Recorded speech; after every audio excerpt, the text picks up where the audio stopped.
जय श्री राम।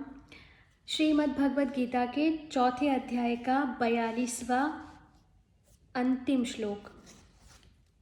इसमें भगवान कर्म योग में स्थित होकर युद्ध करने की आज्ञा देकर इस अध्याय का उपसंहार करते हैं। श्लोक इस प्रकार है। तस्माद् ज्ञान संभूतम हृत्स्थम ज्ञानासीनात्मनः चित्त्वैनं संशयं योगमातिष्ठोत्तिष्ठ भारत। तस्मात् अज्ञान संभूतं हृत्स्थं ज्ञानासीना आत्मनः चित्वा एनं संशयं योगम आतिष्ठ उत्तिष्ठ भारत। अर्थात इसलिए हे भरतवंशी अर्जुन, तू हृदय में स्थित इस अज्ञान जनित अपने संशय का विवेक ज्ञान रूप तलवार द्वारा छेदन करके समत्व रूप कर्म योग में स्थित हो जा और युद्ध के लिए खड़ा हो जा। प्रश्न है, तस्मात् पद का यहाँ क्या भाव है? हेतुवाचक तस्मात् पद का प्रयोग करके भगवान ने अर्जुन को कर्म योग में स्थित होने के लिए उत्साहित किया है। अभिप्राय यह है कि पूर्व श्लोक में वर्णित कर्म योग में स्थित मनुष्य कर्म बंधन से मुक्त हो जाता है, इसलिए तुम्हें वैसा ही बनना चाहिए। प्रश्न है कि भारत संबोधन का क्या भाव है?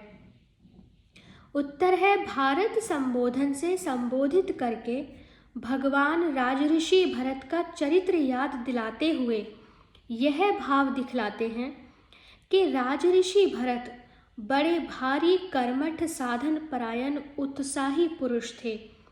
तुम भी उन्हीं के कुल में उत्पन्न हुए हो, अतः तुम्हें भी उन्हीं की भांति वीरता, धीरता और गंभीरता पूर्वक अपने कर्तव्य का पालन करने में तत्पर रहना चाहिए।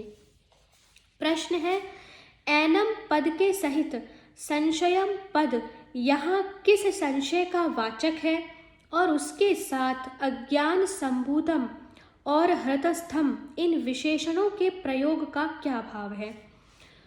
उत्तर है, 41वें श्लोक में ज्ञान संचिन संशयम पद में जिस संशय का उल्लेख हुआ है तथा जिसका स्वरूप उसी श्लोक की व्याख्या में विस्तार पूर्वक बतलाया गया है, उसी का वाचक यहाँ एनम पद के सहित संशयम पद है।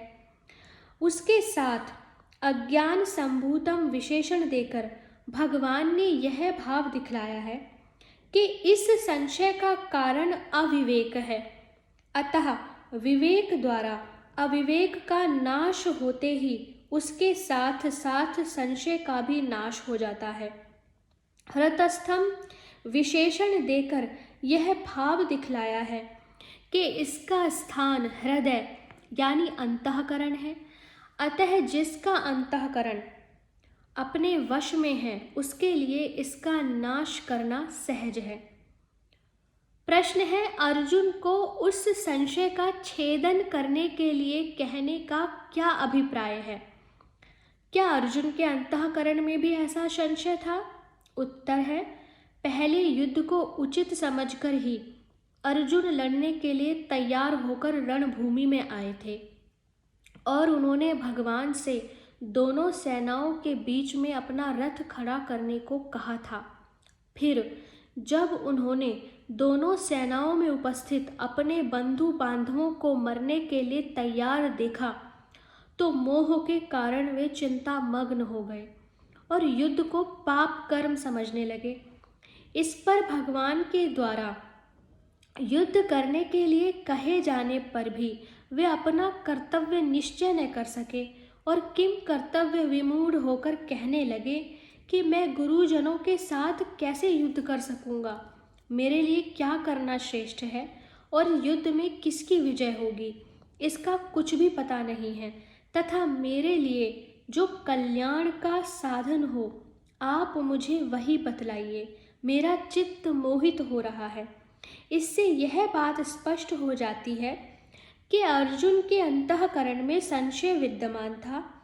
उनकी विवेक शक्ति मोह के कारण कुछ दबी हुई थी, इसी से वे अपने कर्तव्य का निश्चय नहीं कर सकते थे।